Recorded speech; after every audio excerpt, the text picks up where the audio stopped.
Good afternoon, free enterprise fans. Thank you, RPG Limit Break, for letting us put on this fantastic 1-0 match of the Lali-Ho Swiss League between Gundampilotspaz and Slackaholicus. My name is Possum Morpheus, and I am joined in the booth by the lovely Alicel. How are you this afternoon, Alicel? I am doing fantastic today, Possum. And yourself? I can't complain, and it wouldn't help. But I am super excited to watch this matchup. And I am also super excited for objective number five, both on the fake objectives and the real objectives. Anything immediately standing out to you, Ali? Well, Porum is the best character after Rydia. But for our real objectives, defeat Valvalis. That is extremely spicy. Yeah, I know. I know Val is the bane of many A runners' existence and the bane of most mages, not named Rosa with the aim command. So I'm super excited to see where that Val is going to pop up and rear her ugly head for our runners. It does look like we have a Cecil start, which is fantastic for the runners. He has a 1 in 3 shot at starting with a black sword, which means he would be a beast on the overworld. And we all know what happens once he turns into a paladin. He just becomes completely overpowered. Yep, that Cecil can do some serious work, whether it be with a nice holy sword going crunch crunch, or getting a lot of armor and covering our squishier characters. Yeah, the cover ability can't be understated how important that can be. But it looks like, it'll be interesting to see, especially with that objective four, get Fusoya, how early that happens. Because as great as cover is and as great as Cecil is, Fusoya coming back from his vacation from the Three Zone, he has come back with a vengeance. Yep, and especially being able to use that Fusoya again, just having that powerhouse. He starts at level 50. Each boss you defeat, he learns another 3 spells. He's just someone you always want to take. Yeah, it's very rare that you find a Fusoya you don't want in your party. Uh, could be one, two, three, or even potentially four Fusoyas. He does take a little bit of a hit with one of the new flags for this tournament, the Neki flag, where there is no armor for your characters when they join, and you get a random tier 1 to 3 weapon for each character. So Fusoya might only come with something like a Cure Staff, but even a Cure Staff learning all those spells, he's still going to do a ton of damage. It'll be interesting to see who the second character is that our runners are starting with, as it looks like we are getting underway. Uh, Gundampilotspaz, Slackaholicus, best of luck to both of you. And there is a Kane. That is a really strong starting character. And there's a Darkness Crystal. That's a really strong starting item. Yep, that just completely opens up the moon to these characters, although this party probably not going to be taking too many encounters up there. Yeah, about the only thing the party could really take up there might be King Queen Eblin. Uh, that would be the list. Yep, but that does open up another character check, and one that is gated, so you can see our kind of better characters behind there. We can see an Edge, or we could see a Fusoya up there. Yeah, I know I would be incentivized to immediately go to the moon and find out who that character is.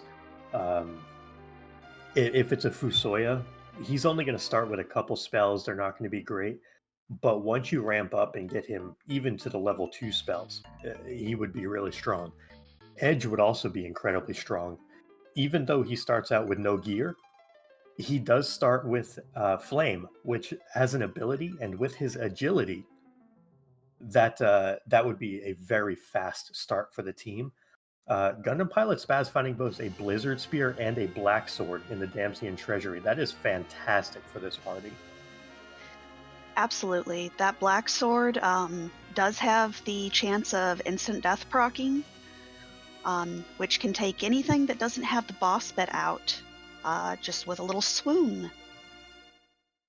Yeah, and that Swoon proc Um, you find some Baron guards somewhere with 10 to 15,000 health, and goodbye. The swoon proc just makes them disappear. So that black sword could be very important for our runner's success. Looks like Gundampilotspaz is heading over to uh, could be Mount Ordeals. No, heading to Mysidia, while Slackaholicus is already on his way up to the moon to check out who this character is going to be. I'm sure Slackaholish, I'm sure Slack is hoping for a vanilla foo here, but it looks like today on the lunar dais is Ooh, Rosa. that's a character everyone always wants to see. As much as some folks in the community love their Porums, Rosa is the preeminent white mage for a reason. She does not learn Exit, however, Cecil will. She does not learn Berserk as quickly or Blink as quickly as Porum, but her health growth is amazing. She learns all the rest of her spells very quickly. Rosa, Cecil, and Kane, that is three characters that you can take to Zeromus. So this is a very strong start character-wise for our runners. And looks like we're going to get a value cave peak. Uh, Boy, would we like this to be real value and have a Val in Cave Bahamut. Yep, this is a nice check, especially because there is some good loot here that isn't guarded by any trap chests, any monsters. So you can pick up some nice stuff. You're not going to see your tier 6, but stuff that you wouldn't shake a stick at. Yeah, you can get any number of really good items. Oh. Wow.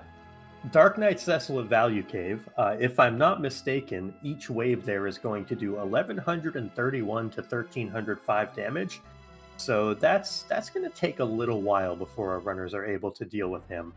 But once they have the HP totals, that is effectively a free fight. Or if they can find an Edward to hide, or if they can master the art of jumping the waves with Kane. I have never been able to jump waves, but our runners have been practicing quite a bit more than I have, so they might be able to pull that off. But Slack not really interested in that at this moment. What he is interested, though, is there's sirens on the moon. That's a big deal immediately to find. It looks like he's going to buy a 10 stack of them. Sirens this early, you can do a lot of things with them. You can summon up gold dragons. You can summon up warlocks once Rosa learns mute.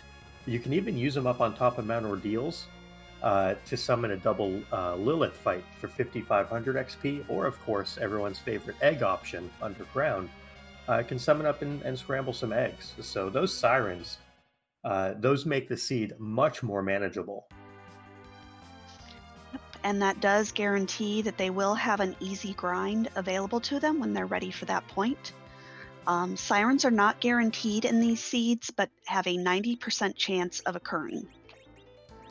Yeah, and there's, I think, a 90% chance for all of the different J items at tier 5 for the consumables, the elixirs, hourglasses, coffins, Bacchus, sirens, all of those. So to find the sirens in particular really cures the woes, because at the end of the day, you can always just over level and have a level 60 party and be able to kill anything. So our runners do have that in their back pocket. That worst case scenario, they do have just over level and blow up the world as a potential way to get through the seed. And meanwhile, we find a little bit of leg in Miss Cave today. And it looks like Slack is going to go ahead and take care of this. Completely understandable, knowing that there's a Fusoya in play that does give Fu another 3 spells. Yeah, and not only that, there's also very high tier loot in Antlion Cave. It is tier 3 through 6 only, so none of the really low level, low tier loot options in here. Finding so far Dragoon Shield and Dragoon Helm Good heavy armor for him to start. A coffin, which to go with those sirens is a very nice find early on, and a Stardust Rod. That is an amazing miscave. And meanwhile, on Gundam Pilot Spaz's side, we saw another Cecil and a Plague. Plague just had a really bad day because, yeah, that Kane doing 1,440 damage from the sky. Yeah, Plague does not like spears, and Kane has spears, and that's going to be the fight. But it looks like Gundam Pilot Spaz going to head to Antline, while Slack is headed to Mount Hob, so he's going to run into Plague, while Gundam Pilot Spaz is doing some looting, picking up an illusion. That's always nice to find early on, before Rosa is going to learn Blink. Yep, those utility J items are absolutely phenomenal, especially early on when you can get the most use out of them. Yeah, the early J items, things like illusions, things like Gaia drums, fire bombs, anything that can help push extra damage early on is really fantastic, and something that our runners are going to be very happy to see. Looks like Slack just barely stays alive versus Plague here, getting the count to come back when his characters were at the 1 count. And Gundam Pilot Spaz already on the 2nd form of Dr. Luggage. Yep, this spot here for Plague is exceptionally fast. Plague just likes to count really fast here. Yeah, it does get the jump off. Looks like we get an Artemis bow from the Antlion cave. So not a key item. However, that is plus 10 agility, plus 10 strength, and turns Rosa into an absolute machine. She is going to be doing some big damage now for the foreseeable future. Find a heroine robe, and Rosa is your DPS.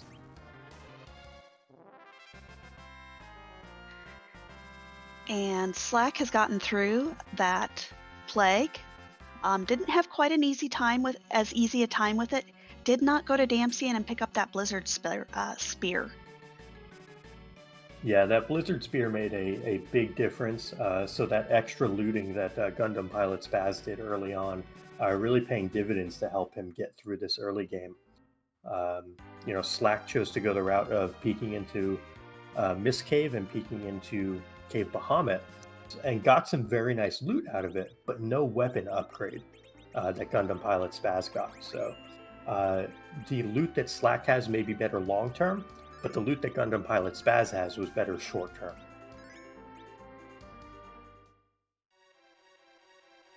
And we do see Star Veils for sale here in the Fabul shop.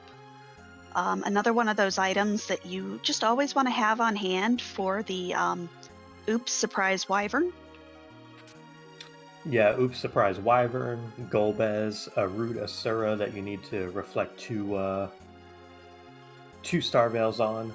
Don't need them for Pale Dim. I was thinking maybe we got Commentator's Curse and Wyvern were just going to show up as you started talking about, surprise Blarg dragons, but just the slow dragon instead. And probably one of the few bosses that Blizzard Spear is actually going to hurt Gundam Pilot Spaz, as Pale Dim takes half damage from all elements. Yeah, what Pale Dim won't take half damage from, though, is that Artemis bow with mute arrows. Rosa doing over 400 damage already. That's pretty fantastic for output damage-wise for this party. She's going to be very much so carrying the load here.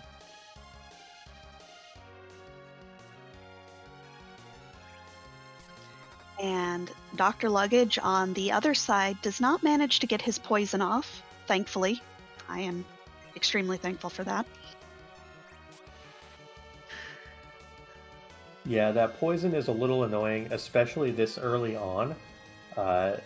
Dr. Luge would just leave you sitting there running around with that annoying poison walk sound. and not really having a whole lot to say about it. Gundampilotspaz, meanwhile, finding the adamant rock. So half of objective number 2 of Forge in Kokol. So that's half an Excal already. And that could be a huge deal for those Cecils, obviously, getting an Excalibur. Yep, although not the ultimate Cecil weapon, an Excalibur still does work. Yeah, it's not a crystal sword, but I wouldn't exactly turn one down either. Looks like Gundampilotspaz is going to be heading up at Mount Ordeals, while Slack is going to, I believe, take on Baron Inn. So a little bit of divergence happening.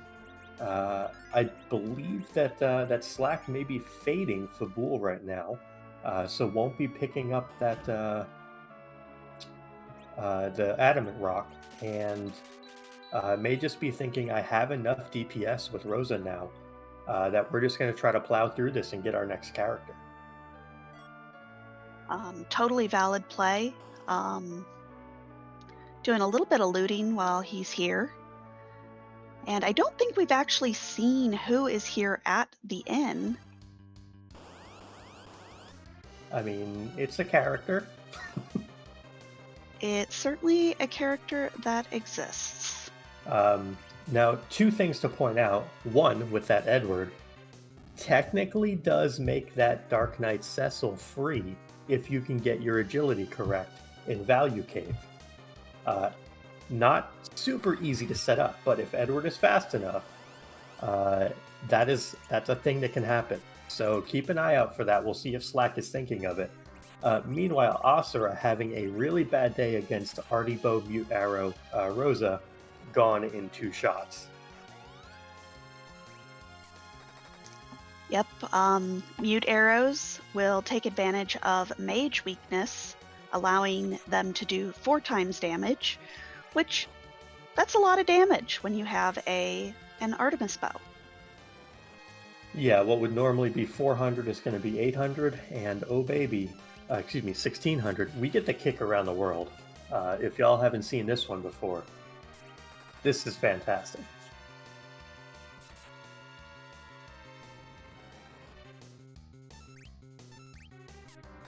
Unfortunately, based on where this Yang is, this is not a free fight because you have to fight him to get your Cecil to Paladin-ness. Yeah, definitely have to go through this fight to get to Paladin Cecil, so not going to be able to, do the ouch script. But I'm just happy we get to see the kick, where Yang flies backwards, comes out the other side of the screen, and kicks us in the butt, kind of like the runners are going to do to a certain boss sometime in the future, probably about an hour to 90 minutes from now. And that is another key item that leads to an objective on Slackaholicus. I give up.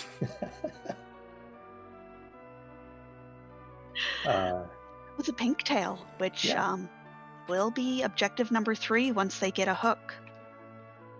Yeah, that pink tail is really big for this party in particular. They can use every single item that you can get from a pink tail, with the exception of Masamune currently. Artie Bow, White Shirt, Crystal Sword, Avenger, Excalibur, they can use all of them. And there is a hook. So, hook from Ordeals, pink tail ready to be turned in. This is very interesting because that is going to open up that objective number 3 right away. And we could have some very strong paladins floating around. And in the altar, we have just a water hag. No annoying gauntlet for our runners. I know that feeling of fear when you see that blue robe and you're like, no, please be water hag. Please be water hag. Yeah, the gauntlet is not hard at this spot. It's quite easy, in fact, but it's also just quite annoying, especially with this party.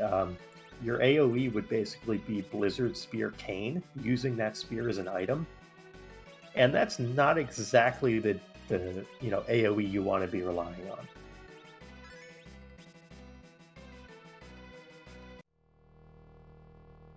But looks like Slack is getting to the first boss of Ordeals, that Asura, as Gundampilotspaz is completing the Mount Ordeals to get his paladins online.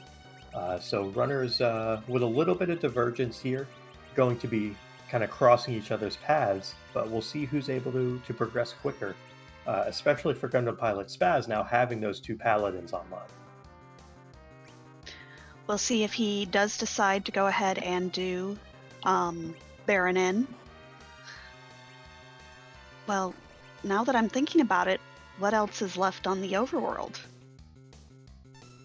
Well, I mean, he doesn't necessarily have to do Baron Inn. He could just opt to go right down the hook route, maybe pop a couple sirens somewhere, and take a look and just say, oh well, if it's an Edward, do I really care? And maybe just come back way later, once the levels are in order and he knows he can just breeze right through Baron Inn.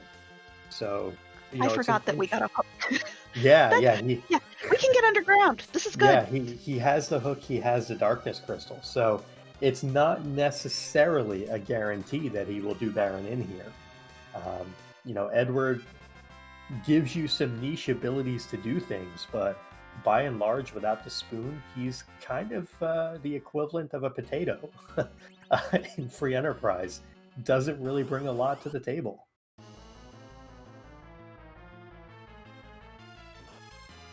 So we can mash them, boil them, stick them in a stew? 100%.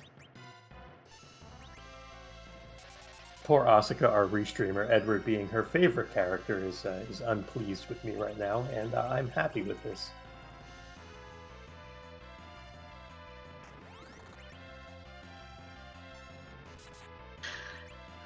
But it looks like Gundampilotspaz is looking for some weaponry for those Cecils, as I think did he start with a silver staff? I believe so, yeah. This is one of those types of situations where looting Eblin Castle becomes very interesting, or looting the Watery Pass becomes interesting. Because you can fairly easily find things like light swords or ogre axes in either of those two locations. Those would be significant upgrades for Cecil. And those big, pointy sticks are really what makes Cecil quite good in this flag set, is the relative easy access of very good weapons for him. Without those weapons, yes, covering is great, but it doesn't help you kill anything. It only helps you not die.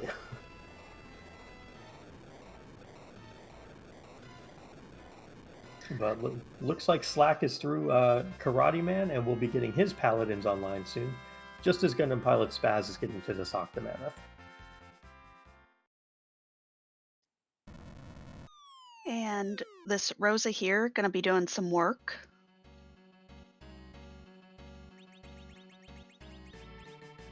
Yeah, as well as that, Kane. We'll likely see Gundampilotspaz get through this and go probably turn in his pigtail immediately. Yeah, the pigtail turn-in is absolutely a thing that's going to be happening. Now, one interesting thing from Slack's side is, will he go through and do Fabul, knowing that a hook route is in play, or will he fade it? And we'll find that out shortly, of course, but trying to minimize the trips to particular locations, it can pay off sometimes, but it can also be a little scary when it doesn't work. If Fabul has a magma key and you fade it and you do a tough hook route, that can be a huge time loss. I think the play is probably to go ahead and do Fabul, just because you don't have a pan either, so you don't have that easy promise of a single dip Fabul. Yeah, I 100% agree with that. I would be looking to do Fabul before most hook routes. Maybe the exception would be if I already had Nuke on Fusoya, I might just charge down there because Fusoya. um, but other than that, yeah, I think you want to clear most of your overworld, at all possible before going underground.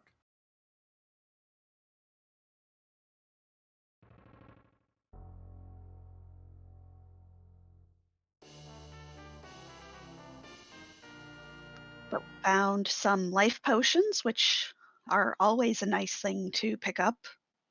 There's nothing worse than being on a nasty hook route and realizing you only have 2 life potions. Yeah, life potions and tents, that pretty much cures all of the camping needs for the seed, cures anything in the way of resurrecting capabilities. Uh, Magus Sisters at Waterfall, not the Val that our runners are looking for, but a nice boss to have out of the pool and into the waterfall, I guess, and not have to deal with them in a later spot. And looks like Gundampilotspaz just making sure there's not a cheeky demist hiding before he goes on that hook route.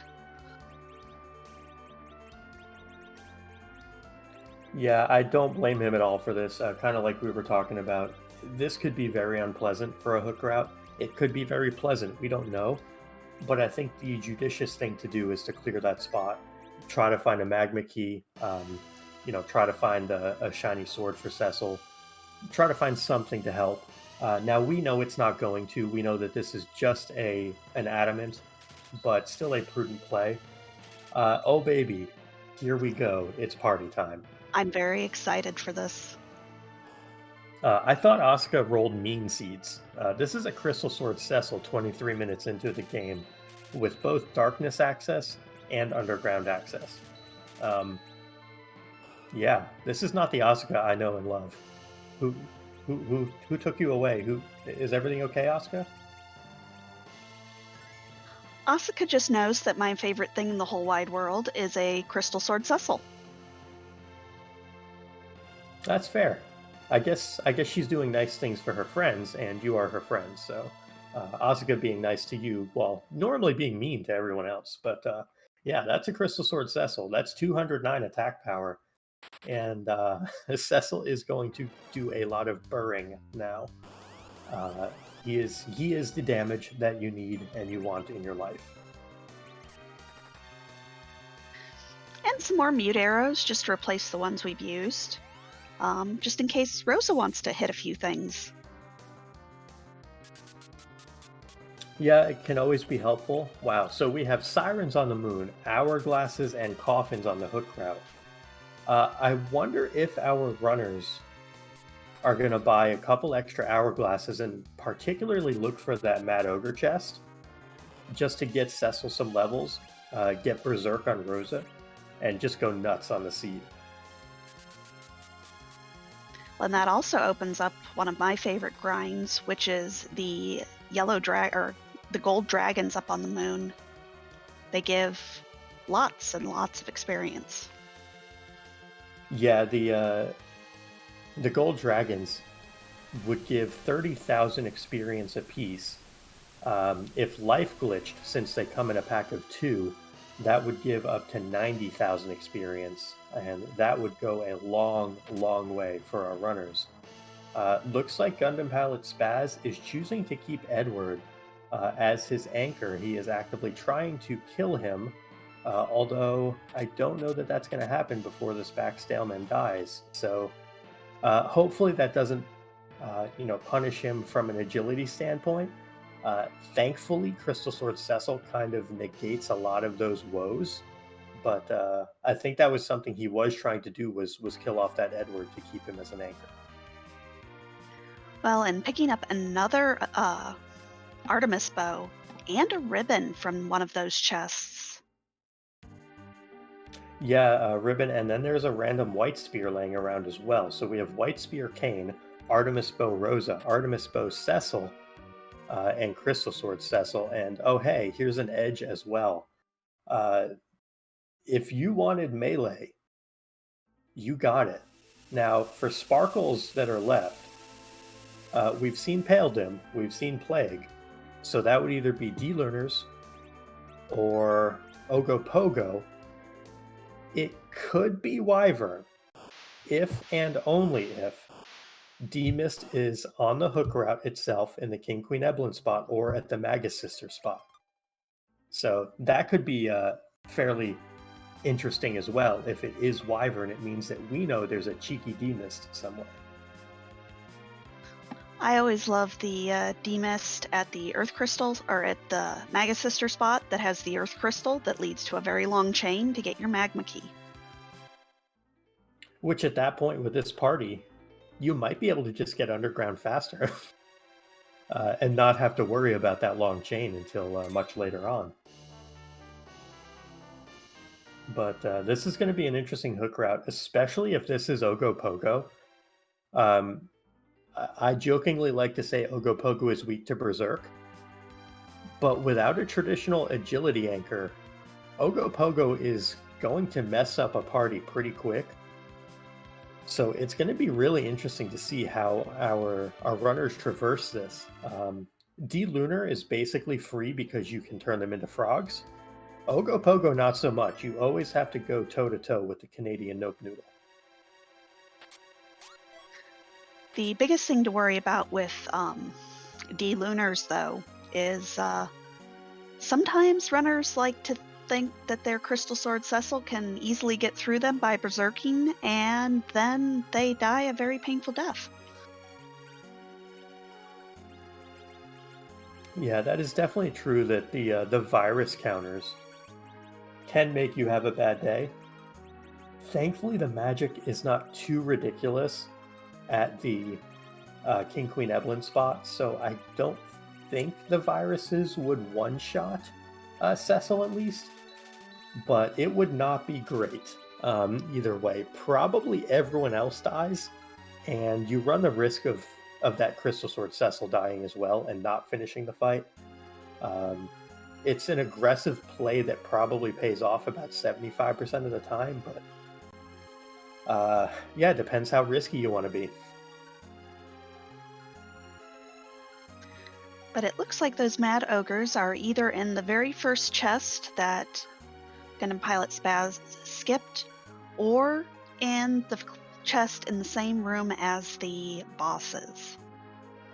Yeah, I hate it when that chest is in the last room because you have to prep for the King Queen Eblin spot, heal up, take the time to save, then go fight the ogres, come back, then fight the King Queen Eblin spot, come back and save most of the time, then go back and fight the Ruby spot. So it's a lot of extra time.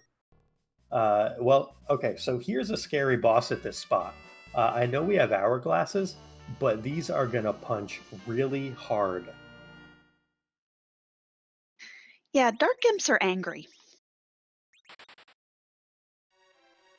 I don't know if Gundampilotspaz has any hourglasses left. Because if you, yeah, you I want to believe use he them did here. buy one.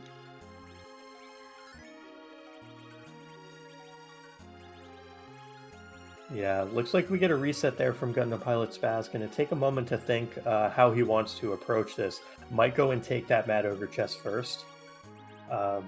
3 coffins or an hourglass or some combination thereof would be able to take that out easily. It just depends how he wants to go about this. Looks like we have Edge doing his best Yang impression with a couple of claws there. Not going to be contributing a ton to the party yet, but definitely could be contributing in the future. So we'll see if Gundampilotspaz has better luck with this second time around. And looks like he is going to use that hourglass.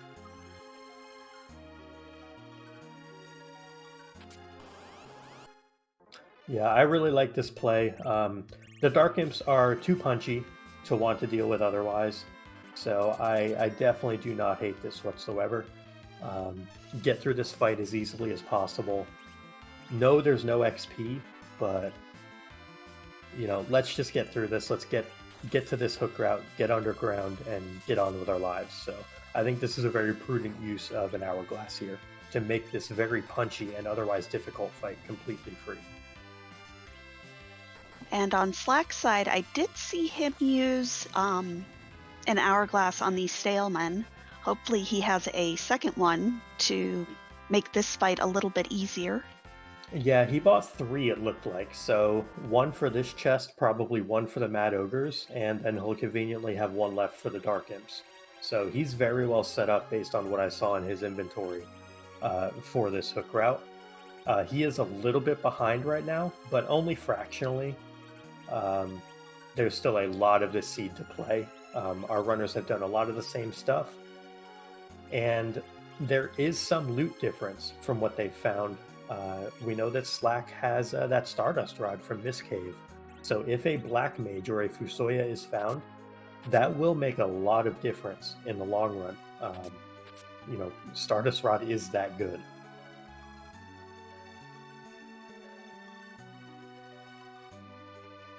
And we do find the D-Lunars here. Gonna go ahead, try and use some flame, aim, jump will work. Just don't hit it with the Cecil. Yeah, you could go the route of just Cecil go Burr here, but likely we will just see Lunar Frog strats, which our runners are going to put Star Veils up, and those Star Veils are going to effectively reflect the breath attack that the Lunars have, and they will turn themselves into frogs, and then not be able to do anything. So this is a pretty easy fight for our runners, both being experienced runners of the game. Now, I did see Slack go check that weapon shop there, picked up a boomerang to back row his edge. There were also drain spears in that shop, which are one of the preeminent darts that Edge can use. I know they're 6,000 a pop, but a couple of those can really help with nasty bosses as well, especially that Valvalis. The dart just goes straight through her tornado form. So that's something to keep an eye on if our runners want to go that route and pick up those drain spears to help dart through her shield. And these viruses are coming out. Those hurt. Yeah, Gundampilotspaz has chosen to play the game of, can I do more damage than the viruses will do? Crystal Sword Cecil is down, and this is most likely going to be a reset. Yeah, that's unfortunate for him, but that was kind of the thing where it probably works about 75% of the time, but unfortunately Cecil does not have enough multipliers to get through those, and he's going to have to take this to safe route, which is the Lunar Frog route. Meanwhile, Slack has gone into Eblin Castle. He is going to try to pick up some more really beefy Zerker weapons and get even better prepared for this hook route. Yep, might possibly be looking for some nice Hanzo steel for that edge. I don't remember if Excaliburs are available here. Yeah, in the trap chests they are. But not in just regular chests. Really, what he's looking for is an Avenger. Either that or just some more levels for his party. But if he finds an Avenger, there you go. He now has Crystal Sword Avenger Cecil online. I would stop looting. I would be going down the hook route immediately. Yeah, that's my even bigger thing that I love more, Crystal Sword Avenger Cecil. Yeah, that's called you win the seed. How fast do you want to get through it? And also picking up Kane's best weapon in the defense sword. So that's all the power I think you need. My guess is he's going back in here just to get the extra levels to get prepped for this hook route.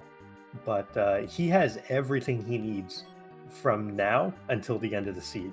And that Avenger alone, that is going to save him minutes throughout the course of this seed. That is an enormous pickup.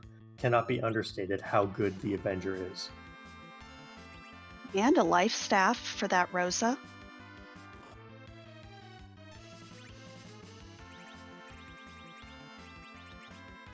Unfortunately, Gundampilotspaz getting frogged. Yeah, waited a little too long on the Veils.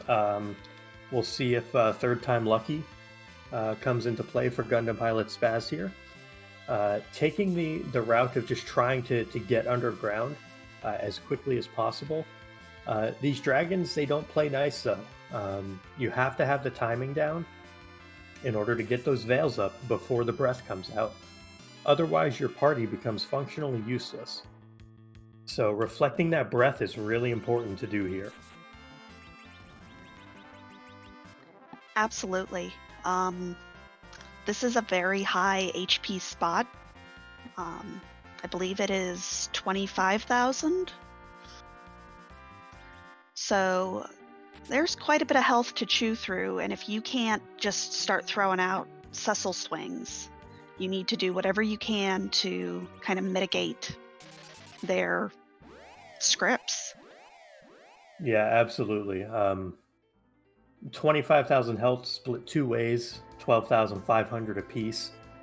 With Cecil doing about 43 to 4,500 damage per swing, that's only going to put him, at 3 hits per dragon, which means you have to endure somewhere around 5 or 6 viruses, which means it becomes a lot more difficult to get through this, kind of the more traditional way. Gets really unlucky on the breath attacks from these D-Lunars.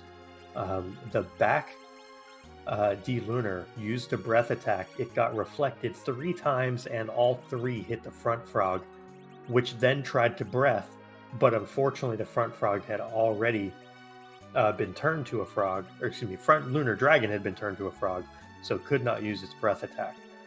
That's just really bad luck for a Gundam Pilot Spaz, honestly. He's going to try and just kind of zerk down this back lunar dragon. Hopefully gonna keep from getting hit with virus on his Cecil. Well, his important Cecil. Yeah, having 2 Cecils, one with a crystal sword and one with, well, it doesn't matter. That one with the crystal sword, this might be the time you turn him loose and just try to zerk him and let him run wild and just try to get through this. The other option is to try to hit the frog so that the back lunar dragon just starts virusing itself or starts casting fire as a counter, any of which are going to be better than the alternative, which is virus to the face. So a little unfortunate for Gundam Pilot Spaz not having the best of times here with these lunar dragons. Tried to get a little cheeky the first time through and then has basically just gotten unlucky the next couple times. That's kind of unfortunate to see. Yeah, and unfortunately kind of losing that lead that he had, as Slack has finished up Eblin and heading down to take on the hook route. Yeah, the any bit of time that Gundam Pilot Spaz has for an advantage gets cut down significantly by that Avenger. Also, picking up glass hats and other really nice gear in Eblin Castle. A Bahamut summon if Iridia is ever found, and Slack wants to turn her into something more than just an anchor. But there's a freight train a coming, and it is Crystal Sword Avenger Cecil, and there is no other freight train like it in Free Enterprise.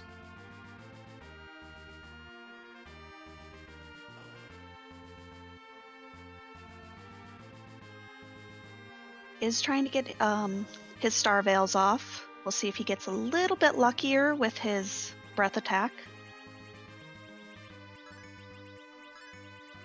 Yeah, I'm hoping for GPS's sake here that he's able to get through it this time. Has definitely had some bad luck to this point. Looks like we get the double frogs this time, so that's good news. GPS is going to be through this hook route. Even with the troubles he had, still going to be underground sub 45 minutes, which is a fantastic time.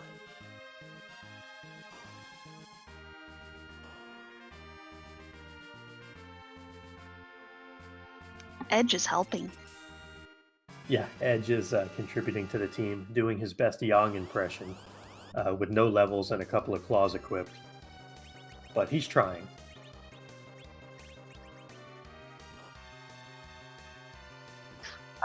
Guess who still has a wall up?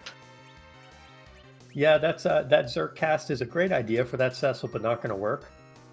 One of the interesting things, and I would not suggest anyone do this for any reason other than science on your part, if you reflect a unicorn accidentally on this fight, for whatever reason you might, once the lunar dragons get turned to frogs, if you reflect that unicorn, it basically soft locks it.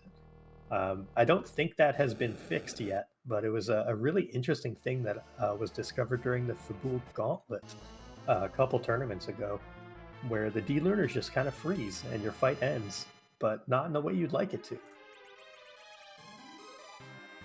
Time for science.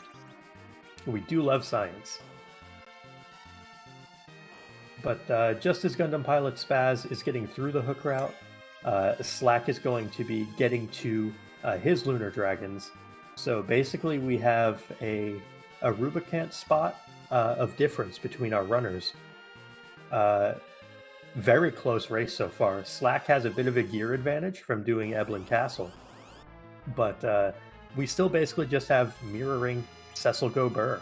So this is going to be a fun one, and a Beigen up on the top of the tower. Beigen is a little gross there. That's kind of a higher punchy spot. Yeah, it's fast and it punches hard. There's basically no magic, which is a good thing, but it will hit a little hard. And looks like Slack is just going to go for it here. Gonna get some reflected viruses coming in.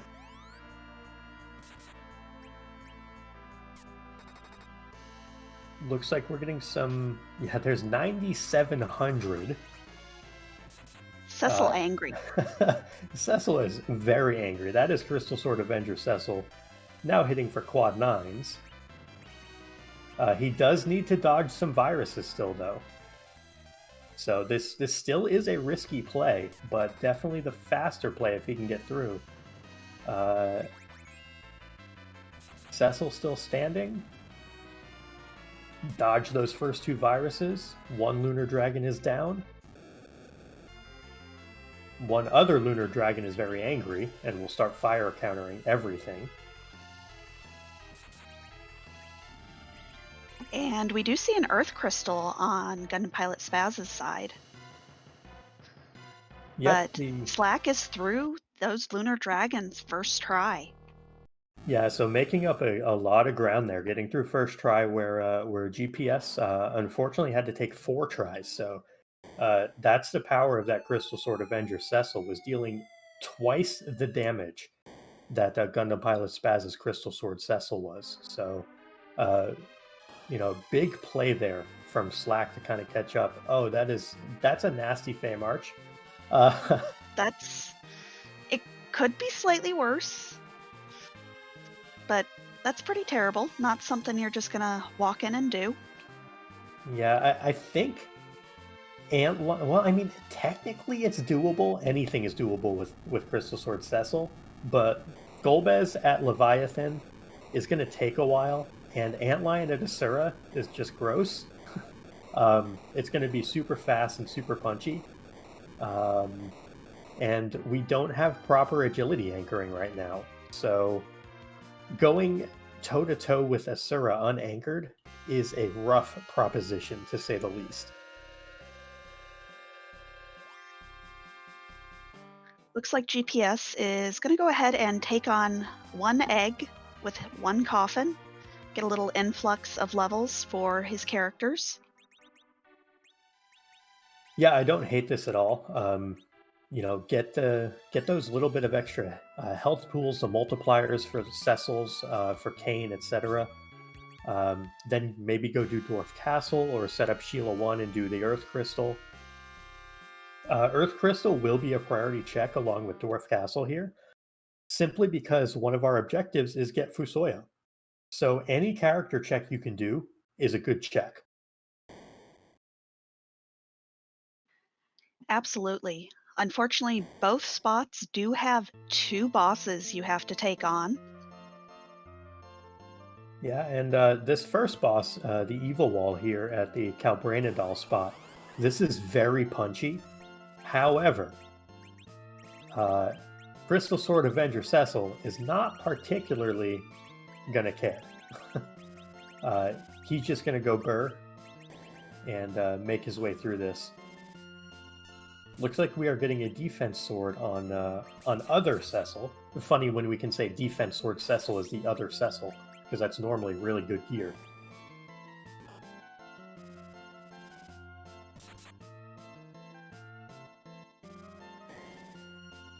And GPS looks like he is going to go ahead, turn in Fabul 1 or Sheila 1. See if maybe there's a key item, something that'll make things a little easier. Yeah, I think for GPS right now, you'd be looking for maybe something like a pan to get a couple key item checks, a twin harp to get another objective out of the way. Maybe even a sand ruby. I don't know if we saw who the character in Fabul was, or excuse me, in Kaipo was. So a glass hat is not what you're looking for. That's just a thing that someone can wear, and it's not really going to do a lot. There's a Palom, so if Slack wants to take Palom on, he has that Stardust Rod, and it looks like he says goodbye to Kane. Might also be taking Palom as an anchor, since Palom does start with 8 agility. And GPS gonna go ahead and possibly do this Earth Crystal. We'll see if he also peeks his head into the Dwarven or the Tamra Treasury. Troya Treasury. I'll get there eventually. Names are hard, words are hard. I'm right there with you. Looks like Slack is opting to keep Palom as an anchor. Specifically, took the time to knock him down with Defense Sword Cecil. So he is committing hard to this Zerker team at this point. Which I don't blame him. You have Crystal Sword Avenger Cecil. Why would you not commit hard to Zerker strats?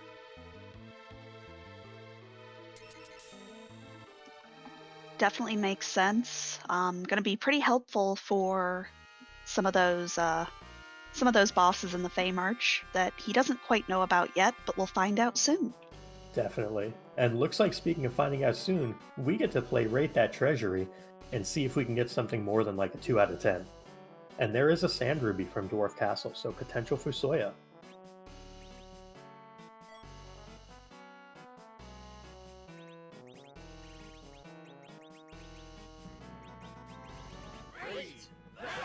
Treasury! 1 out of 10? I'm gonna go with a J items out of 10. That's other than the Murasame, there is nothing there that really excites me. Maybe the Life Staff. That's it's like 2 tier 6 items, and they're okay. They don't do a lot for this party. So you're really looking for power shirts and Zeus gauntlets in that case. So yeah, I'm not really feeling that treasury, unfortunately, for GPS there. But is going to go ahead and check Tower of Zot. This is a very nice check because you'd get 2 chances at that Fusoya. Yeah, the 2 cracks at Fu are a huge reason to do the Earth Crystal. Excuse me, the Tower of Zot. In prior tournaments, because of how objectives are laid out, because there were no character hunts in a lot of them, the Tower of Zot was widely considered a terrible check. It was a lot of cutscenes, it was 2 bosses, 2 characters, but most of the time it was a dead check. It's a lot of time invested for not a lot of reward. In this flag set, Tower of Zot is one of the premier checks because you have 2 shots at a character, 2 shots at a boss for a boss hunt. It's a fantastic check on this flag set, so I think this is very heads up by GPS to rush this as soon as he got it.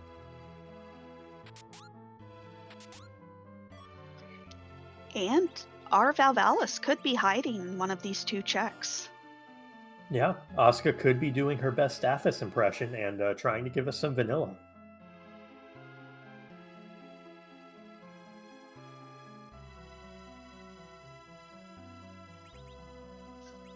And first we get the creepy Calbrana dolls.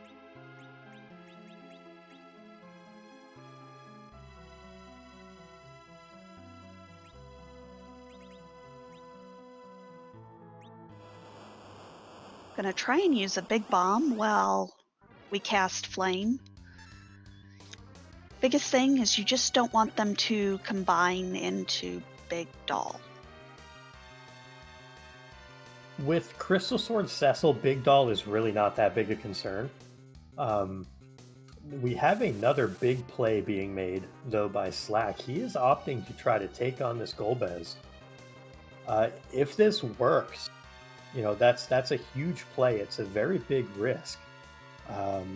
This can go wrong in a hurry, but he does have the agility set up to do it.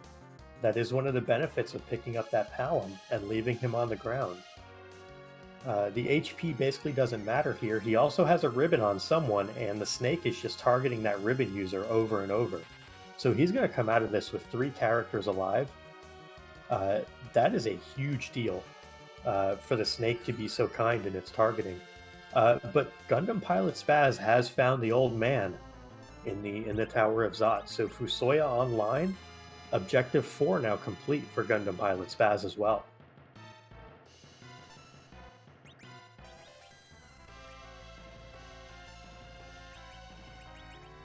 And decides that that edge really isn't cutting it. Yeah, it's interesting. He just picked up the Murasame and still decided to get rid of edge. So, unfortunately not long for this party was that edge. And that is a double required Tower of Zot with a vanilla Valvalis. Yep, so Asuka did pull a little bit of Dathis for us and gave some vanilla. So that means that we are a Legend Sword or a Twin Harp away from Go mode. We're less than an hour into this and nearly ready to get our way onto the end of the game.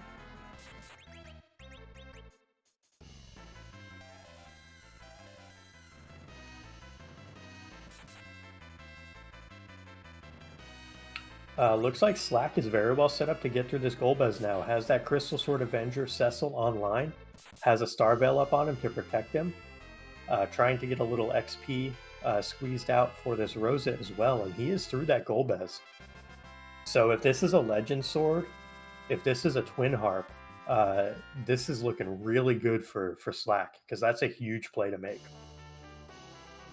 If not, though, he has ceded back quite a bit of time. A ribbon is not what you're looking for after that time investment, unfortunately. Nope, especially since the biggest boss you want that ribbon for, you just killed for it. Yeah, there'd be 2 bosses you want a ribbon for.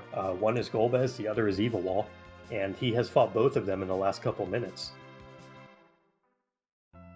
And also a Tower Key coming out of Zot, so Tower of Zot absolutely loaded today. And we'll see if he decides to go directly to the Tower of Zot, take on those 2 checks. Yeah, I think that's a pretty heads-up play.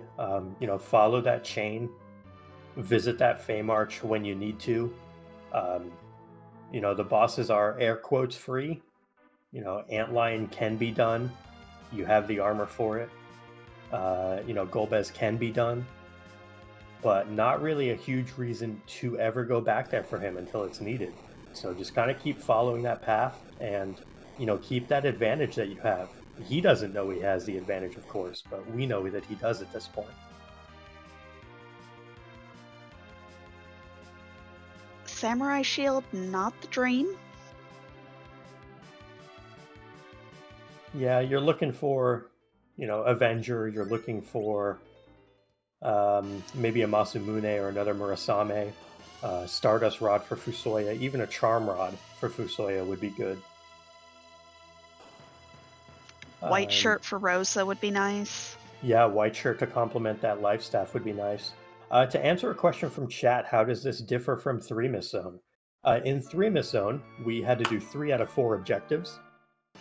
there were a number of air quotes free checks and free quests that our runners would do. Things like defeat the boss of the waterfall, defeat the boss of Mist Cave, defend Fabul. All of those free quests have been removed, and instead we now have three static objectives. We have completing Cave Magnus, which is the Twin Harp. We have forging with the Adamant and Legend Sword, and we have trading away the Pinktail. And then there's always two random objectives. You have to do 4 out of 5. So the seeds tend to lend themselves much more to a completion percent. Higher completion, less jet seeds, and also with Vanilla Giant turned on, and with Sirens on, you have a lot more in the way of grind options, and it's not just a D machine fest. So, quite a bit of differences. So far, the flag set has been extremely fun to both play and commentate on. Um, but it's a great flag set, and huge kudos to the admins for setting it up. And we can also have Fusoya again, which is nice. Yes, also Fusoya again.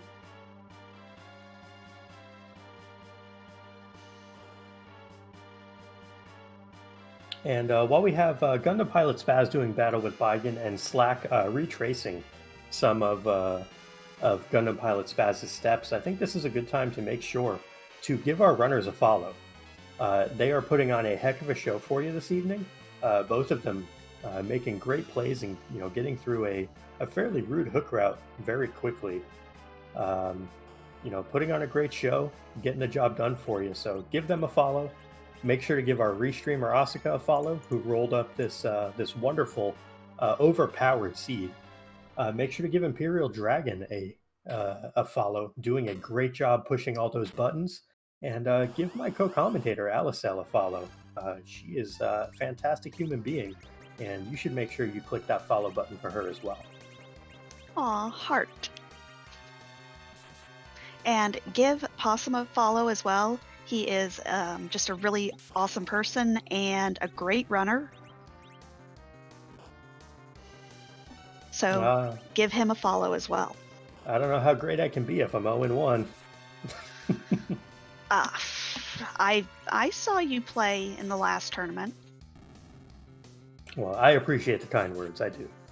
And we're going to get some new information. We have a demist in the Super Cannon room. I am haunted by this check, but that's for personal reasons. But this tower now becomes a 3-part check, and will allow Gundampilotspaz to do this demist check when he goes back above ground. So this is a big moment in the seed to see if progression is through this tower, or if our runners then decide, do we go Moon or do we go Feymarch?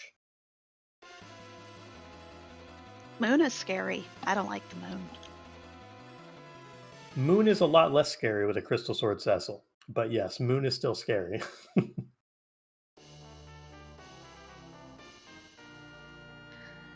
But Slack getting his Fusoya, we'll see if he decides to take him or leave him on the sidelines. Wow, opting to take Fusoya over Rosa. That's quite the commitment and quite the play there. Opting to go with the 3 Zerkers, opting to get rid of the White Mage Rosa.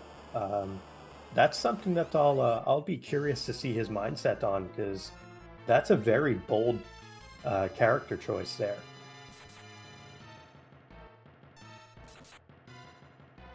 Absolutely. While Fu does come ready-made with all those nice fancy spells, does not have a huge mana pool to cast them all. Yeah, it's definitely an interesting play. Looks like Gundampilotspaz also picked up a Baron key. So we're going to get a Demist check and see what this yields. But that Baron key is kind of, the chain continues. Second Cecil now has a shiny stick as well. So I don't know what has happened to Asuka, but if we could have her back and stop being so nice, that'd be great. But I like holy swords and Cecils to wield them.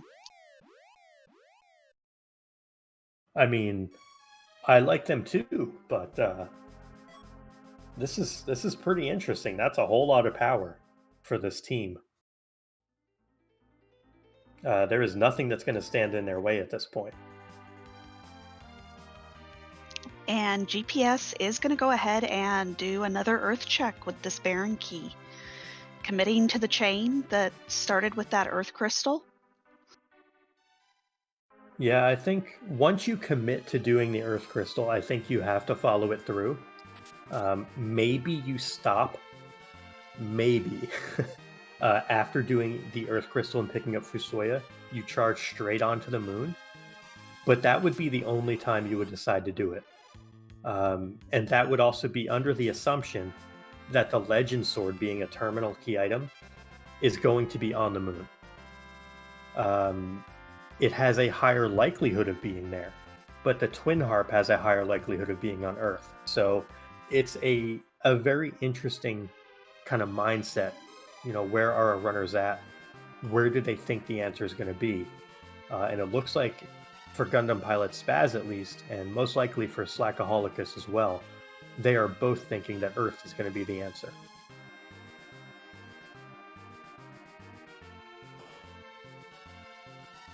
And one thing that may be kind of influencing their decision is we have not seen a pass yet. These runners are not going to want to have to go up to the moon and then come back. Yeah, that is a very good point. We know that they're going to have to come back to Earth to do either the Forge or the Twin Harp if those are up on the moon. But if they can avoid running all the way up there, coming back to complete that objective, then running all the way back down the lunar subterrane, that is definitely a huge time save.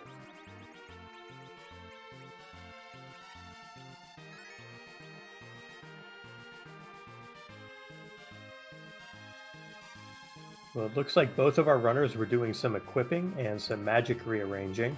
Looks like Gundampilotspaz is ready to get through with Baron, while Slack is getting to the top of tower. So we right now have Gundampilotspaz basically up the time that it took Slack to get through that Golbez check. So that decision to go after that Golbez is really what is the difference thus far. Yep, both these runners following pretty similar paths, all things considered.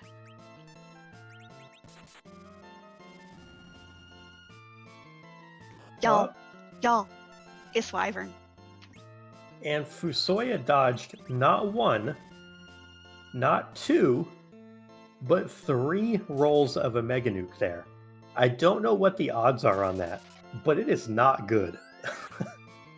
That's fairly incredible to just flat out dodge each of the rolls.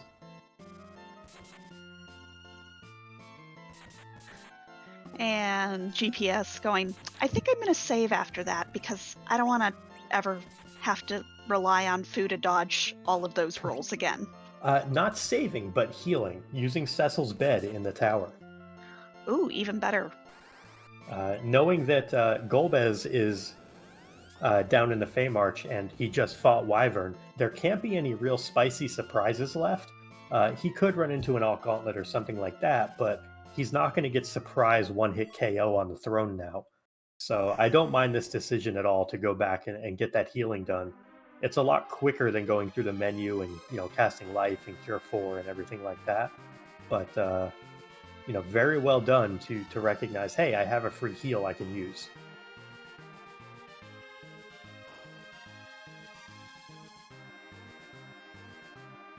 And we only see a orb here on the throne. Not a hard fight, especially for this team. Just a little obnoxious. Yeah, there's really not going to be much in the way of hard fights for this team. It is, though, CPU is just, it's unpleasant. It's a time taker, a time waster. It's almost always free, but to what extent. Um, it just takes time.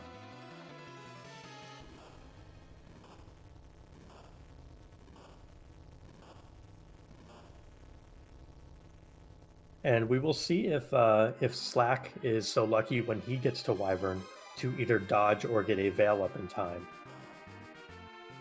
because that'll be a fairly defining moment. There's a Tela for Gundampilotspaz. This could be an anchor if he so chooses to take him. He does not, so he is going unanchored. Looks like, knowing that Wyvern is gone now too, it kind of makes sense. The only thing he has to really worry about is Zeromus for anchoring now. Yep, and if you can find a cursed ring and slap it on that Fu can be an anchor in a pinch. Yeah, he could also find a crystal ring and a ninja hat to give Fu +8 agility to get him to 28. He could stop leveling one of his Cecils at level 45 or 44 to get him to 28 agility. So there's a lot of different ways to get to good breakpoints with this party. And there's Legend Sword, there's Go Mode for Gundampilotspaz. So a very linear seed, all things considered. Looks like Slack is coming back down and cracking a few eggs. He might be prepping for this Antlion. But unfortunately, we know that unless that holds exactly the Twin Harp, this is going to be done and dusted pretty quick for GPS. And unfortunately, we are not going to be able to hear music from GPS's side. That makes me very sad. Yeah, we may have to find out what it is afterwards, if we get to find out at all.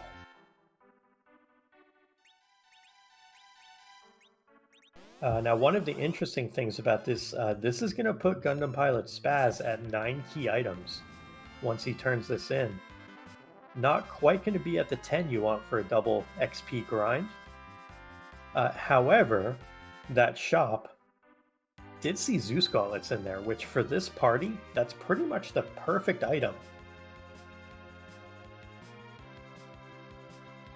Yep, I would sell anything that's not bolted down and buy as many of those Zeus Gauntlets as you can carry. Yeah, I 100% agree with that.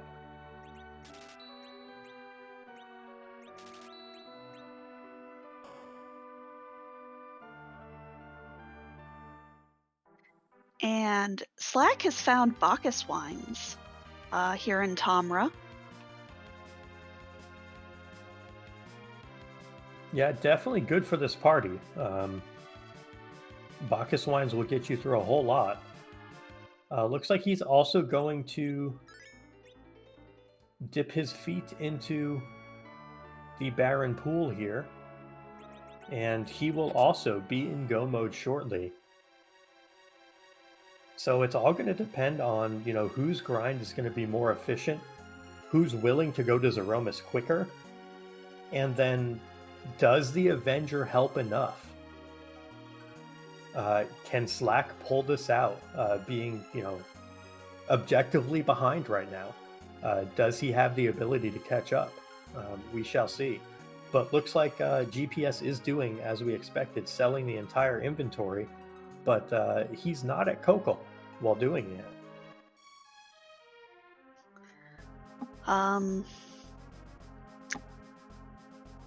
Looks like he wanted to buy some. Did he buy coffins or hourglasses? I didn't see. It looked like he bought a 10 stack of hourglasses, so he may have gold dragons on the mind. Either that or warlocks. I do love the gold dragon play. Yeah, now one thing that is going to come into play here.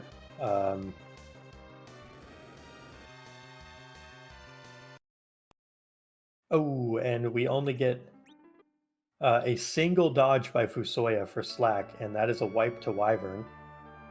That's unfortunate. So that bit of unluckiness that Gundampilotspaz had on D Lunars turns its ugly head on Slack, and there is the unfortunate wipe for him. but he'll go back in and take a second crack at it. But one other thing that's going to play a big part in this grind, and might be Slack's saving grace on this, and could make this an incredibly close fight, is Slack has the Sand Ruby. So when he gets that Legend Sword and when he forges, that's going to give him 10 key items. So his grind will be half of what Gundampilotspaz's will be. Is it enough to make up that time difference? I don't know. But it's going to be really close, y'all. Yeah, I expect this to be kind of a photo finish between these two runners who have really, other than minor divergences, kind of taken the same path the whole way through. Yeah, it's going to be incredibly close. And I wonder if in Slack's position, with those 10 key items, if he just, sets up shop on the Peninsula of Power and just goes to town on eggs, that Avenger is just going to one-shot him. It's going to allow him to take his grind fights without a single input. So this is still going to be a photo finish. I have a distinct feeling we are going to have two runners in Zeromus at the same time, fighting the final boss. And to answer a question from chat, you get double experience when you have 10 key items or more. So that is why that Sand Ruby is a huge pickup in this case for Slack, is that it is going to shorten his grind in half.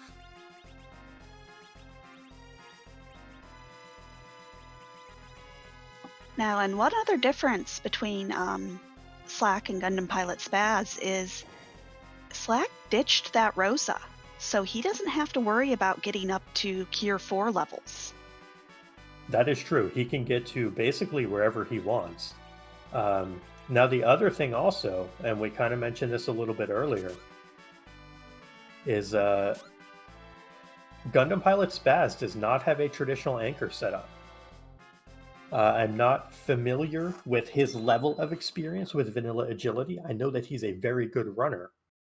But without, the ability to control agility, things can get a little weird, even with an OP party, even with a Crystal Sword Cecil, even with an Excal Cecil. Things can get pretty strange in a hurry.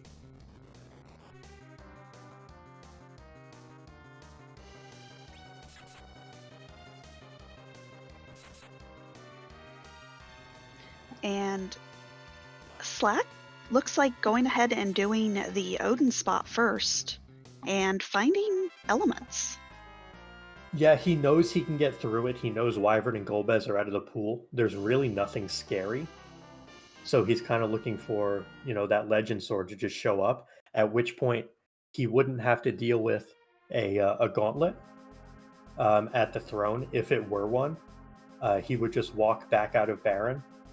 It's not a terrible play when you know 100% you can get through it. The big punish there would have been if he ended up hitting exactly the gauntlet in the basement. But elements, pretty easy.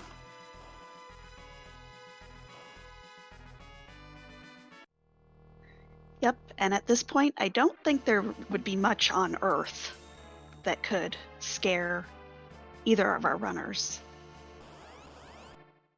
Yeah, the scariest thing left is probably the gauntlet, just based on time.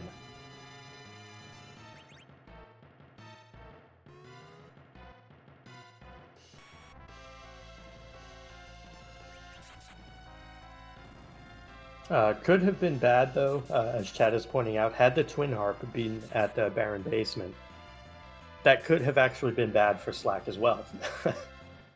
Since we know that that Go mode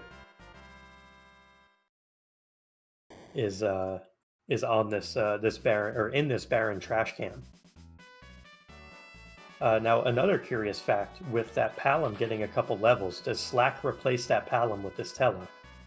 He does not. So just going to rely on that Palom as his anchor for right now.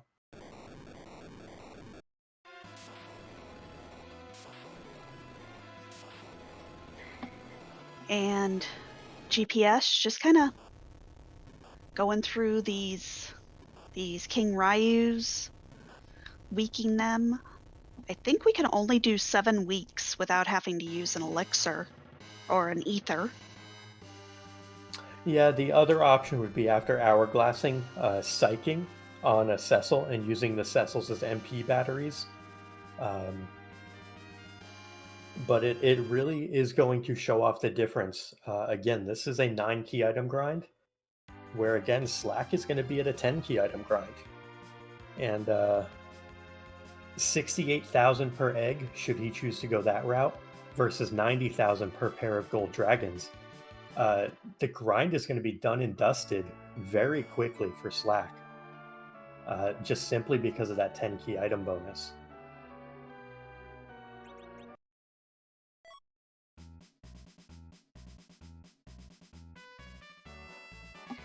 And the dragon's being a little rude and taking out our Crystal Sword Cecil.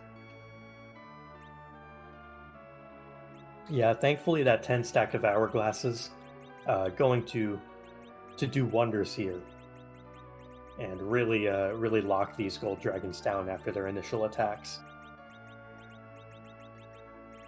And I am curious to see how far each runner decides they want to grind.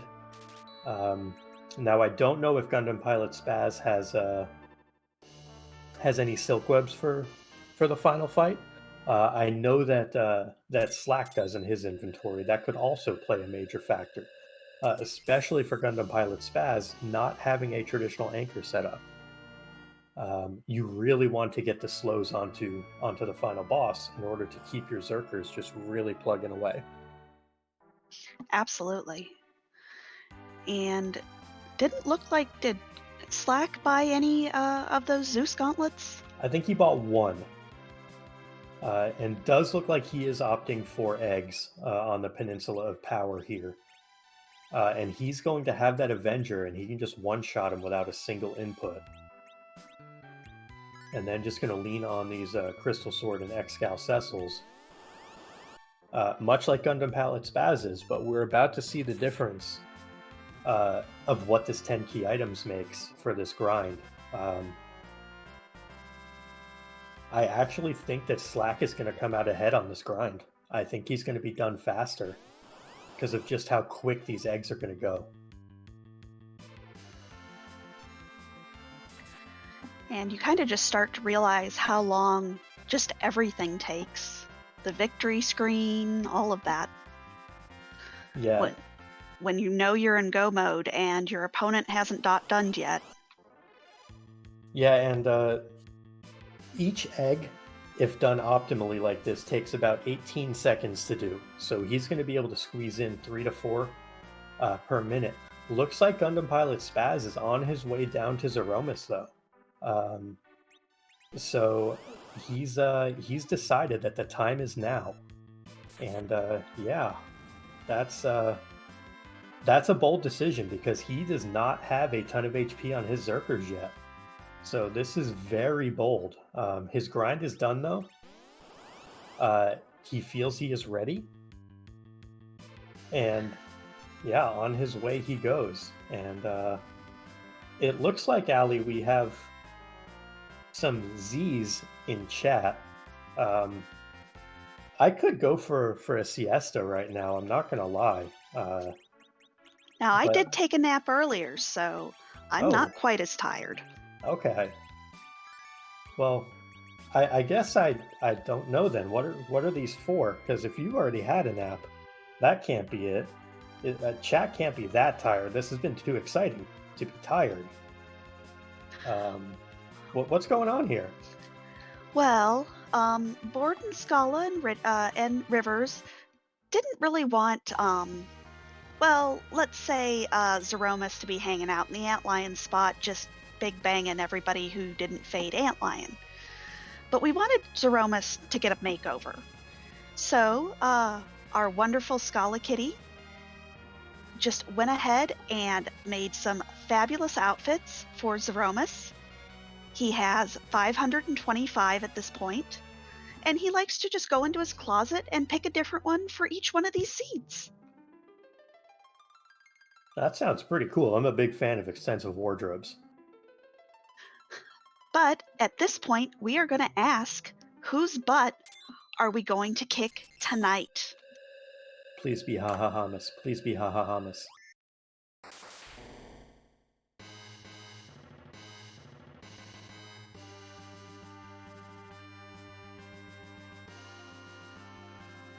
It is not ha ha hamas. It is LeChuck. Is this from Monkey Island? If I had any idea, I would tell you. I am utterly clueless on this. Yay, I got it. It is from Monkey Island. You are a better commentator than I am, Allie. I had no earthly idea. Nah, I've just been doing this for a long time. Looks like Gundampilotspaz did not get the nerf off on the first Big Bang here. That is a big oof. And this was one of the concerns about this vanilla agility, if you will, or rather a non-traditional anchor. That Crystal Sword Cecil is down. This is about as bad a start as possible. And this Zeromus is not going to get any slower. This is rough. This is what Slack needed to get back in this race. He is objectively behind at this point, just getting down to the lunar subterranean, not saving. Slack has decided that he either wins or loses at this very moment. And yeah, GPS is in full scramble mode. Slack is charging down. Predicted that we were going to have two runners in Zeromus at the same time.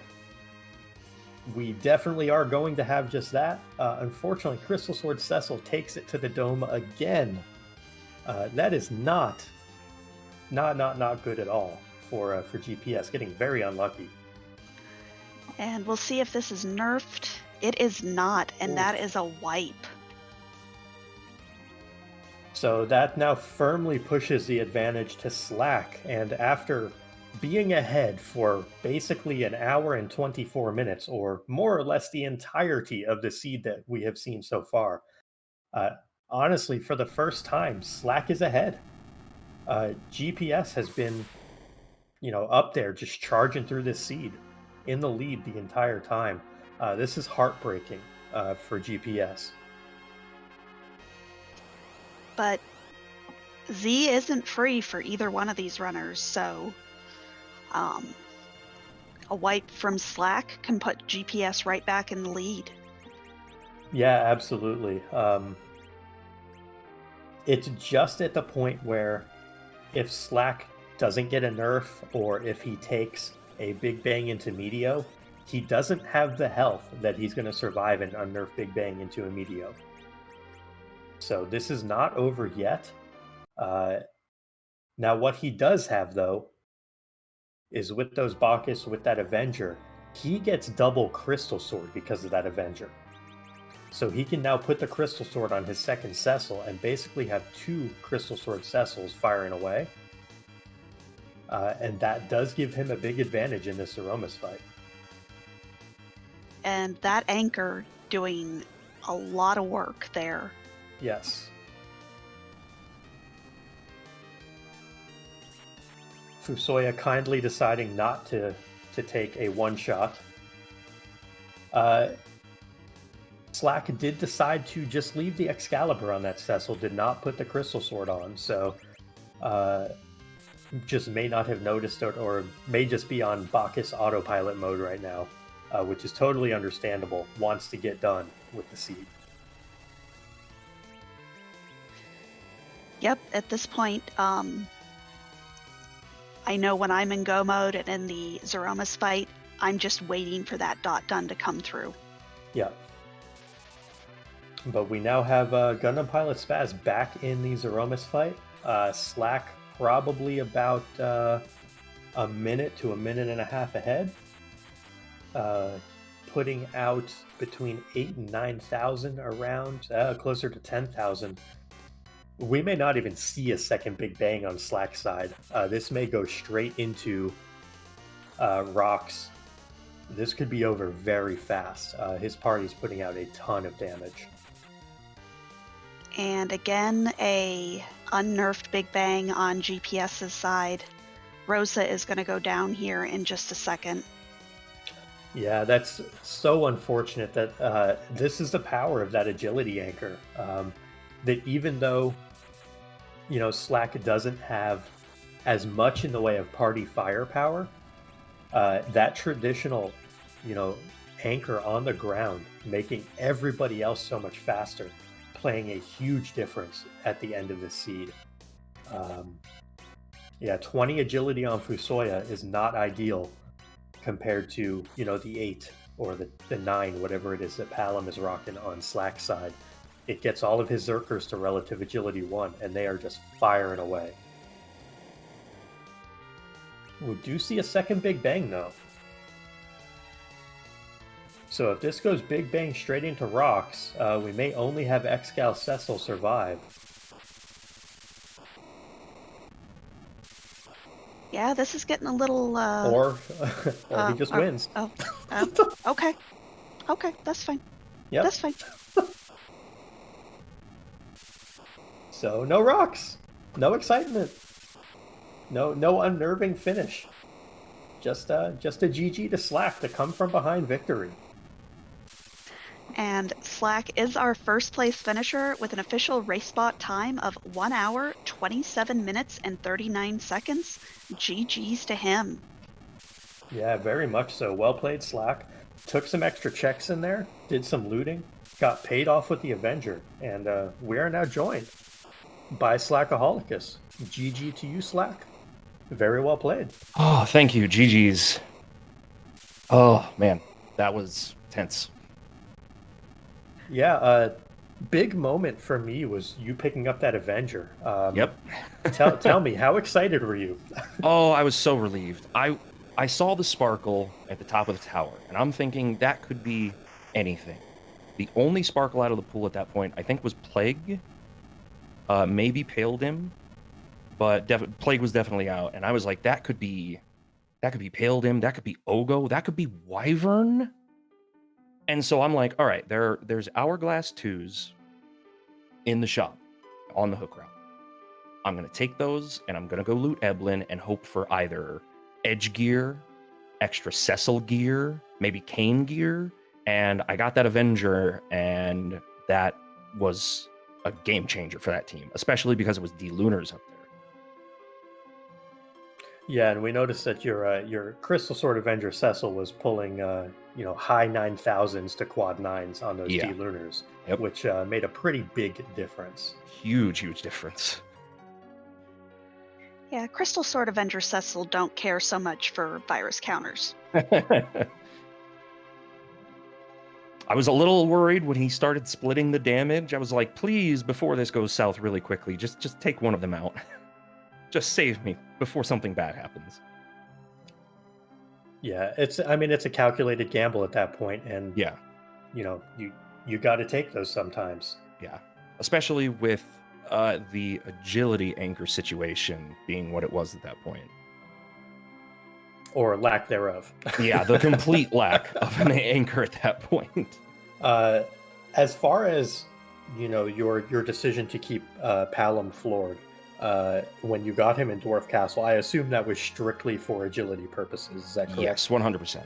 Okay. As soon as I got into that D-Lunar fight, even going up to it, I was thinking the only major thing this team is missing right now is an Agi anchor to make the turns happen when they're supposed to make sure that late game, any bad late game fights are getting nerfed to where we want them. And I went through Dwarf Castle, and Porom showed up, and I was so relieved at that point. Definitely. One thing I did want to ask about in particular, you opted to take Fusoya over Rosa instead of another character. What was the logic behind that? We didn't need too much in the way of extra berserkers late game at that point. I was fine, even if I didn't find Bacchus Wines, just using Edge as a dart bot for the final fight, and then we'd only really need one berserk thanks to having the Avenger on the other Cecil, and I wanted the extra utility that his black magic brings, Potentially, if I do the sealed cave. I really want Warp to be able to get out of there if it's a legend sword down there, for example.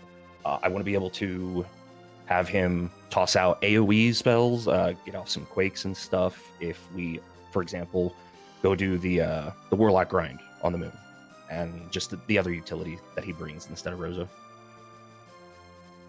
Fair enough. That's all the questions I got. Allie, you got anything for Slack? Well, chat is asking, during that Zeromus fight, you opted not to change The crystal sword? Yes. Yeah. I just wanted to get the fight going. I wasn't sure if I wanted to take the time to try and swap the crystal in and then have him swing and then get back around to his turn and Bacchus him then. It probably would have been the faster thing overall, but I just felt like he was hot on my heels. So I was like, I'd just get the berserking started. I don't want to run into any issues trying to get back to his turn and then having something weird happen there. The other big thing about my Z fight is I really wish I had just used Edge as a dart bot. I had, especially if I'd swapped the Excalibur out there, or no, because you can't throw the Excal, but you can throw the crystal. So I kind of meant to do that, but I was like, backwards. Is it? I can never keep those two straight. He can throw the Excal, he can't throw the crystal. Okay, I can never keep those two straight. So yeah, I should have darted that, and I could have kept one or two other weapons from when I sold things to buy the Zeus Gauntlet. But again, I just wanted to get the ATB clogged up and just get that started. Yep, well, that clog in that queue definitely made that Crystal Sword Avenger Cecil just go burr. So yes, it was probably the right choice. Yeah. But I don't have anything else. Do you have any final thoughts on the seed or on the tournament in general? Oh man, I had a major panic moment when I was climbing Tower of Zot, or not Zot, Lower Babel. And I did that trapped chest, and I was like, I've got Avenger Cecil, he's gonna one-shot it.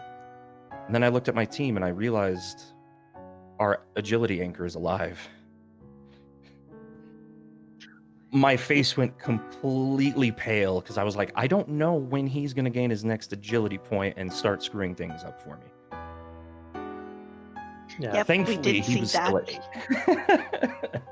I very quickly opened the menu. I'm like, oh no, do I need to hope for somebody else to pop up soon? Please tell me it's fine.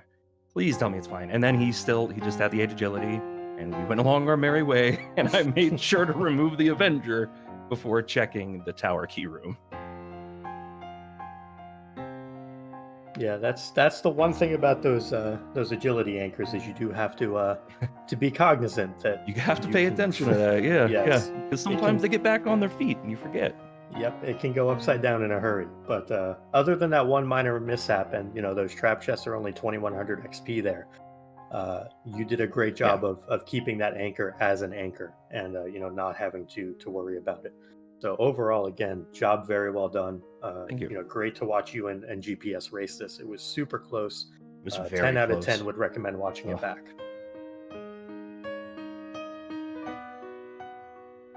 Yep, absolutely. And thank you so much for coming in for the interview. We greatly appreciate it. Thank you for having me. All right, have a good one. And while that was going on, Gundampilotspaz also finished. And I do believe with that little beding, we are joined by GPS. GG's to you. Thank you so much, guys. That was a fun one. I think it's on my end at least. I think a tale of two major mistakes, both of them character related. That taking the edge in Eblin Cave, I thought I could get a little extra power going through the hook bosses. Of course, I did not consider the fact that the new equipment flags were on, so he started off with absolutely nothing useful. And I probably could have gotten through those D-liners a little easier with the better anchoring setup that Edward would have provided. And then I don't think carrying the Fu all the way was a mistake, but certainly grabbing the Tella and Baron would have been better.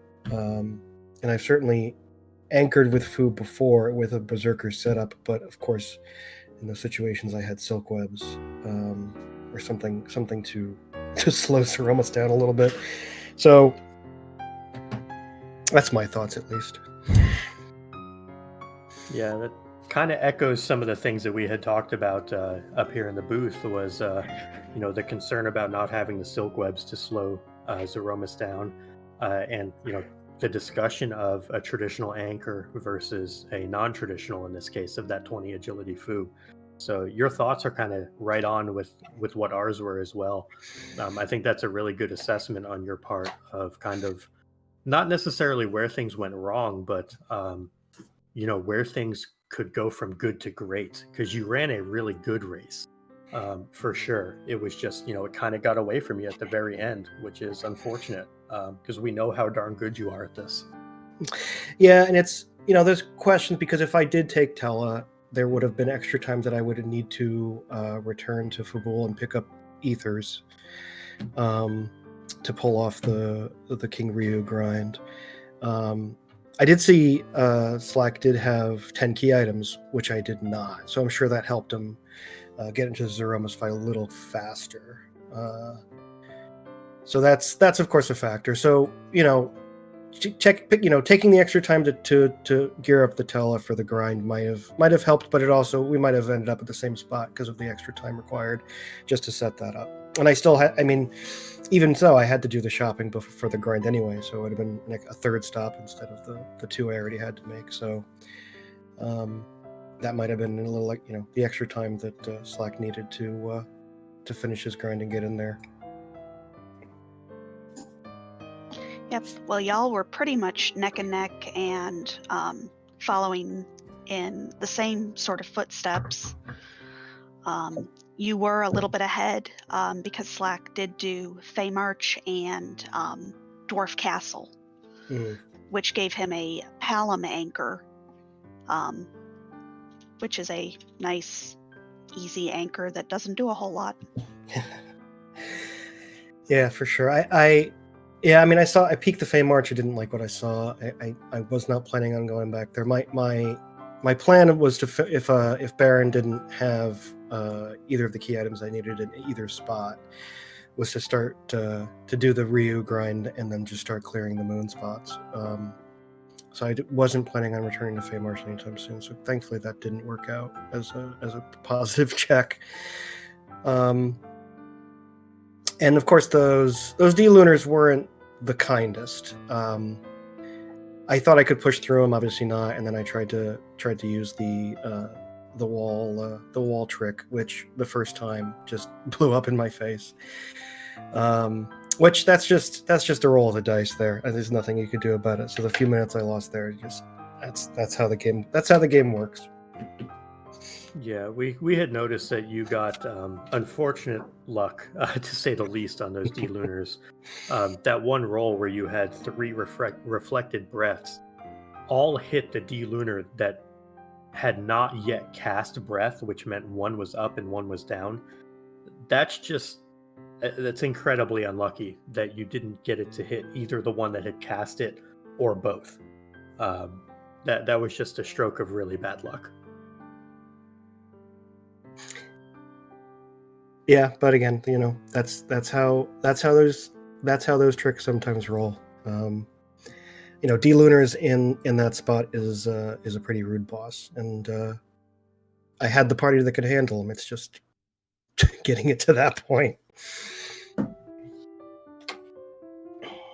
Yeah. Overall, though, I still think you played a great race. It was very fun to watch. You did a great job. I know that Allie and I, both very much so enjoyed commentating this one. It was very close throughout. A real nail biter here. So, thank you so much for letting us commentate this one and watching you and Slack go at it this evening.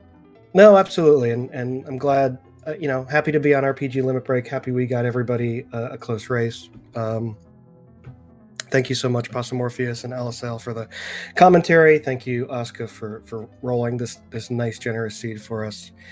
And Imperial Dragon, thank you so much for the tracking. everyone in the background is doing a fantastic job running this tournament as usual, and it's just a pleasure to see all the free enterprise happening right now. Yep. Well, thank you for letting us restream you. It's always a pleasure. And go pet the kitties in the background. I hear that. Will do.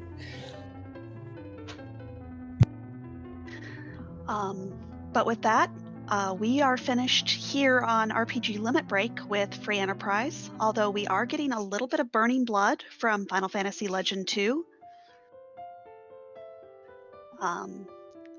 But there is still more Free Enterprise going on. We have a match going on Randomania 2. We're going to send you off shortly. But first, just definitely want to plug these runners, the background team, Asuka, Imperial Dragon, Possum Orpheus, Slack, and Gundampilotspaz. Give all of them a follow, and we will see you next time.